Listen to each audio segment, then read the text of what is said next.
Judge's Corner is brought to you by CoolStuffInc.com and GatheringMagic.com. Support our show by visiting both websites. Now it's time for Judge's Corner with David Green. Welcome back to Judge's Corner. In today's episode, we're going to be talking about double face cards, and as the name implies, they're cards with a front and a back on both sides. So double face cards were seen in Dark Ascension and Innistrad Block. They were some notable cards such as Huntmaster of the Fells, Delver of Secrets, and Garruk Relentless. And double face cards have a front side and a back side. All double face cards can transform, and the way they transform is unique to the individual cards. Some cards transform based on the number of spells played or not played. Some transform when a certain triggered condition happens. Some transform when you activate a certain ability. So the way they transform needs to be looked at individually on each card. And when they transform, they flip from their front side or their day side to their night side. And when they do, they have a whole new set of characteristics and information that we use to learn about the card and see how it works. So let's take a look at some examples and look at the cards a little closer to learn a little bit more about them. So taking a look at a Huntmaster of the Fells, we see that it looks just like a regular magic card. But if we take a look at a few other things, we'll notice that there's a weird sun up in the corner by its name. This lets us know that the card is face up. Then we also have a squiggly line down by the power and toughness. This is kind of a hint to let us know what the other side's power and toughness is going to be. When we flip it over, we'll notice that the card looks basically like a regular magic card, but there's a few distinct differences. For starters, there's a moon, which lets us know that this is the night side, up where the sun should normally be. The squiggly line is missing, letting us know what its power and toughness would be on the other side. And the mana cost isn't up in the corner.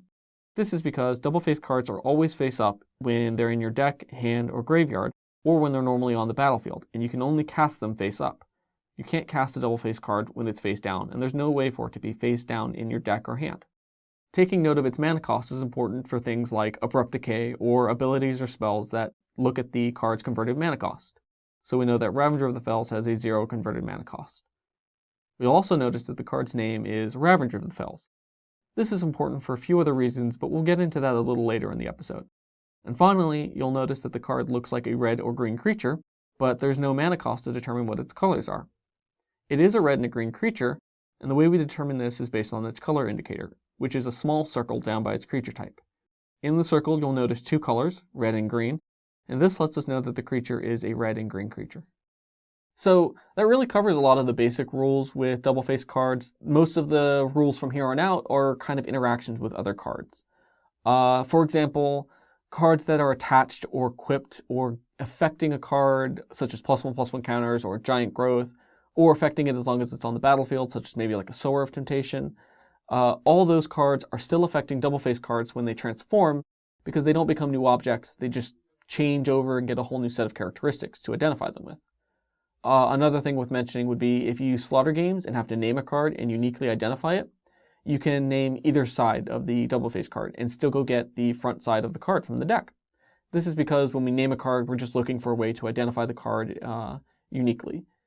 And when we play something like Eradicate, we get a different result, because Eradicate is looking for all cards with the same name. So if we eradicate a Ravager of the Fells, all of the Huntmasters are basically going to be safe in the deck, because we can't pull any of them out since they don't have the same name as Ravager of the Fells. Our next examples talk a little bit more about clone, so let's take a look at those now. So what happens if I try to clone or make a token of a double face card or its regular side, such as Daybreak Ranger or Nightfall Predator?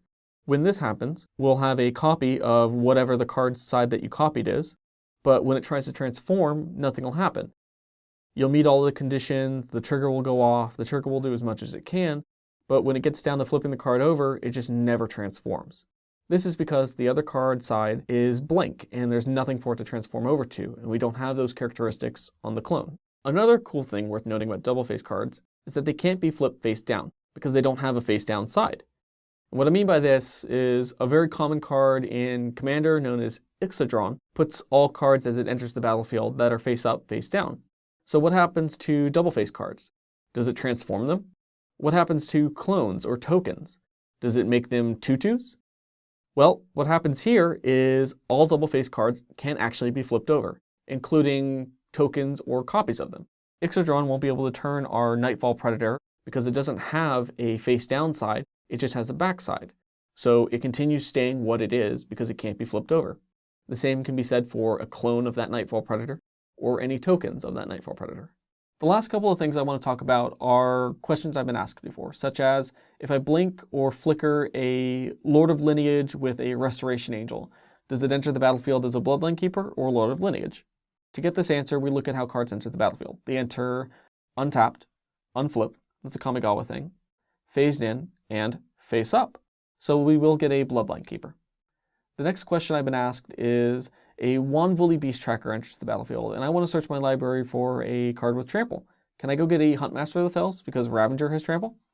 The answer is no, and that's because Huntmaster doesn't have Trample, only Ravager does, and while it's everywhere but on the battlefield flipped over, we use the characteristics of Huntmaster, and since it doesn't have Trample, we can't go get it. The next thing I want to talk about are checklist cards and sleeves with double face cards.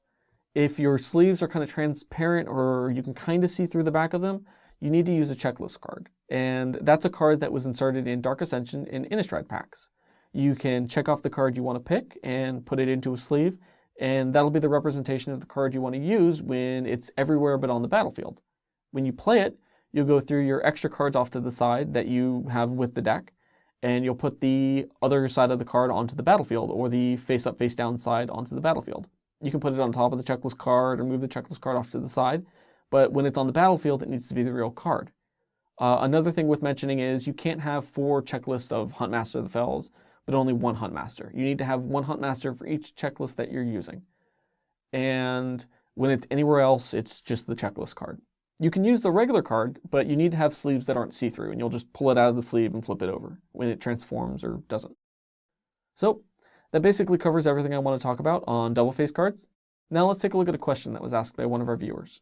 YouTube user 617beats asked if they play a Hands of Binding and encode it onto their Cartel Aristocrat, and then later give their Cartel Aristocrat Pro Blue, does the binding fall off?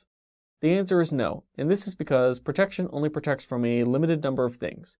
It protects from damage, enchantments, equipments, or fortifications that would attach to it, any blocking, and any targeting that would be dealt to it. When you encode, you do target one of the creatures you control, but once it's encoded, it's always encoded onto the creature until the encoded spell is either removed from exile or the creature leaves the battlefield. If you have any questions, you can email us at judgescorner@gatheringmagic.com. And until next time, shuffle thoroughly, play at a reasonable pace, and catch you on the flip side.